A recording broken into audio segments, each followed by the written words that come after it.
ایک عجیب علمی لطیفہ بیان کیا گیا ہے کہ ایک مرتبہ ایک جلیل القدر بزرگ کوفہ میں تشریف لائے۔ لوگ ٹوٹ ٹوٹ کر جمع ہو گئے۔ آپ نے فرمایا کہ جو چاہو پوچھو۔ امام ابو حنیفہ رحمہ اللہ تعالی مجلس میں حاضر تھے اور اس وقت نوعمر بچے تھے۔ آپ نے فرمایا کہ حضرت سلیمان علیہ السلام کی چیونٹی کے متعلق پوچھو کہ وہ نر تھی یا مادہ۔ لوگوں نے دریافت کیا تو حضرت دم بہت رہ گئے۔ امام ابو حنیفہ رحمہ اللہ تعالی نے فرمایا کہ مادہ تھی۔ سوال کیا گیا کہ آپ کو یہ کہاں سے معلوم ہوا؟ آپ نے فرمایا قول باری تعالی قالت نملتن میں فعل کو مؤنث لایا گیا۔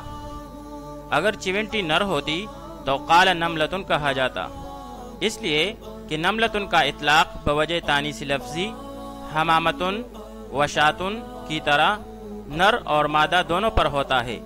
اگر کہیں نر یا مادہ مراد ہو تو علامت کے ساتھ فرق کیا جاتا ہے، جیسے حمامت ذکرن حمامت انثی۔ بات دراصل یہ ہے کہ تانیث کی دو قسمیں ہیں، لفظی اور معنوی۔